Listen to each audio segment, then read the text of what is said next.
in my way. Well, I suppose I must give my consent. Thank you, Aunt Augusta. Cecily, you may kiss me. Kisses her. Thank you, Lady Bracknell. You may also address me as Aunt Augusta for the future. Thank you, Aunt Augusta. The marriage, I think, had better take place quite soon. Thank you, Aunt Augusta. Thank you, Aunt Augusta. To speak frankly, I'm not in favor of long engagements.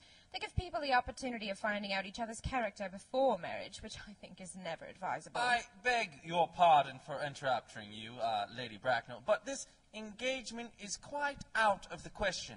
I am Miss Cardew's guardian, and she cannot marry without my consent until she comes of age. That consent I absolutely decline to give. Upon what grounds, may I ask?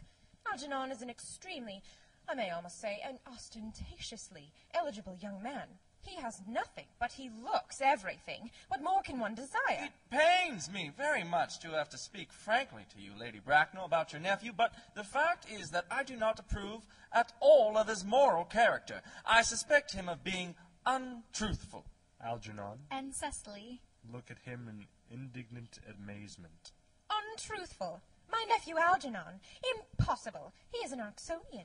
I fear there can be no possible doubt about the matter. This afternoon, during my temporary absence in London, on an important question of romance, he obtained a mission to my house by means of the false pretense of being my brother.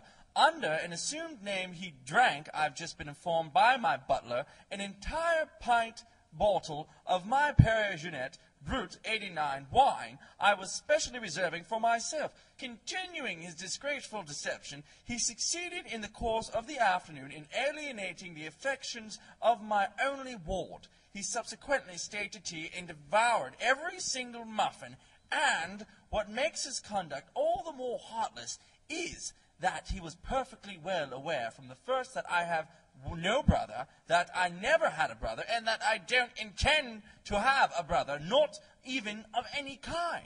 I distinctly told him so myself yesterday afternoon. Mr. Worthing, after careful consideration, I have decided entirely to overlook my nephew's conduct to you. That is very generous of you, Lady Bracknell. My own decision, however, is unalterable. I decline to give my consent. To Cecily. Come here, sweet child. Cecily goes over. How old are you, dear? Well, I am really only 18, but I always admit to 20 when I go to evening parties. You are perfectly right in making some slight alteration. Indeed, no woman should ever be quite accurate about her age. It looks so calculating. In a meditative manner. 18, but admitting to 20 at evening parties. Well, it will not be very long before you are of age and free from the restraints of tutelage. So I don't think your guardian's consent is, after all, a matter of any importance. Pray excuse me, Lady Bracknell, for interrupting you again, but it is only fair to tell you that, according to the terms of a grandfather's will, Miss Cardew does not come legally of age till she is 35. That does not seem to me to be a grave objection. 35 is a very attractive age. London society is full of women of the very highest birth who have, of their own free choice, remained 35 for years. Lady Dumbleton is an instance in point. To my own knowledge, she has been 35 ever since she arrived at the age of 40, which was many years ago now. I see no reason why our dear Cecily should not be even still more attractive at the age you mention than she is at present. There will be a large accumulation of property. Algy, could you wait for me till I was 35? Of course I could, Cecily. You know I could. Yes, I felt it instinctively, but I couldn't wait all that time. Oh, I hate waiting even 5 minutes for anybody. It always makes me rather cross, and I'm not punctual myself, but I do like punctuality in others, and waiting, even to be married, is quite out of the question. Then what is to be done, Cecily? I don't know, Mr. Moncrief. My dear Mr. Worthing, as Miss Cardew states positively that she cannot wait till she is 35, a remark which I am bound to say seems to me to show a somewhat impatient nature, I would beg of you to reconsider your decision. But, my dear Lady Bracknell, the matter is entirely in your own hands. The moment you consent to my marriage with Gwendolen, I will most gladly allow your nephew to form an alliance with my ward. Rising and drawing herself up. You must be quite aware that what you propose is out of the question. Then a passionate celibacy is all that any of us can look forward to. That is not the destiny I propose for Gwendolen. Algernon, of course, can choose for himself. Pulls out her watch. Come, dear. Gwendolen rises. We have already missed 5, if not 6 trains. To miss any more might expose us to comment on the platform. Enter Dr. Chasuble. Everything is quite ready for the christenings. The christening, sir? Is not that somewhat premature? Looking rather puzzled and pointing to Jack and Algernon. Both these gentlemen have expressed a desire for immediate baptism. At their age! The idea is grotesque and irreligious. Algernon, I forbid you to be baptized. I will not hear of such excesses. Lord Bracknell would be highly displeased if he learned that that was the way in which you wasted your time and money. Am I to understand, then, that there are to be no christenings at all this afternoon? I don't think that, as things are now, would be of much practical value to either of us, Dr. Chasuble. I am grieved to hear such sentiments from you, Mr. Worthing. They savor of the heretical views of the Anabaptists, views that I have completely refuted in 4 of my unpublished sermons. However, as your present mood seems to be one peculiarly secular, I will return to the church at once. Indeed, I have just been informed by the pew opener that for the last hour and a half Miss Prism has been waiting for me in the vestry. Starting. Miss Prism? Did I hear you mention a Miss Prism? Yes, Lady Bracknell, I am on my way to join her. Pray, allow me to detain you for a moment. This matter may prove to be one of vital importance to Lord Bracknell and myself. Is this Miss Prism a female of repellent aspect, remotely connected with education? She is the most cultivated of ladies, and the very picture of respectability. It is obviously the same person. May I ask what position she holds in your household? I am a celibate, madam. Miss Prism, Lady Bracknell, has been for the last 3 years Miss Cardew's esteemed governess and valued companion.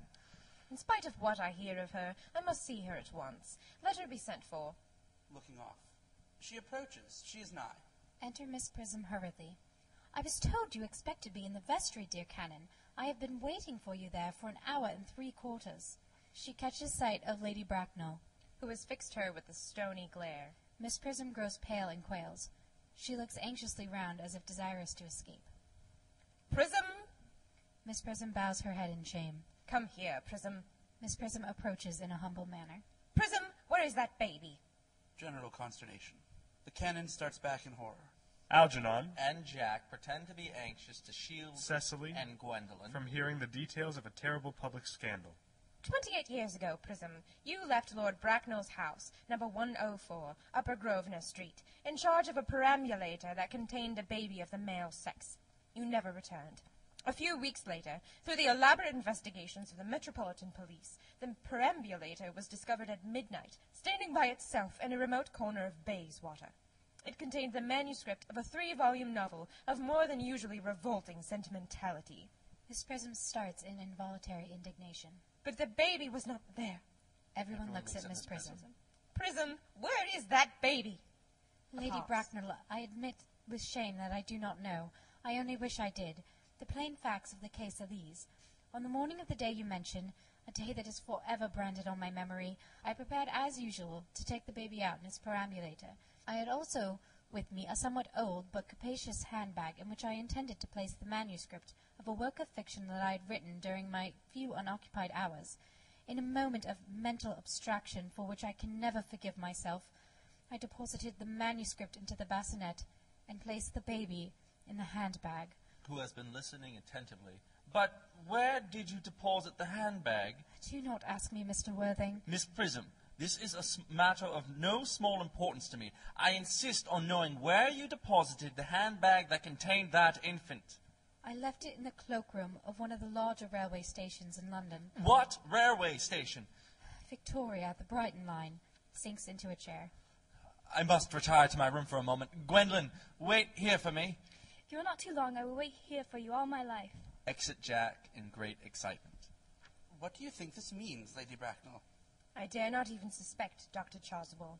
I need hardly tell you that in families of high position, strange coincidences are not supposed to occur. They are hardly considered the thing. Noises heard overhead as if someone was throwing trunks about. Everyone looks up. Uncle Jack seems strangely agitated. Your guardian has a very emotional nature. This noise is extremely unpleasant. It sounds as if he was having an argument. I dislike arguments of any kind. They are always vulgar and often convincing. Looking up. It has stopped now. The noise is redoubled. I wish he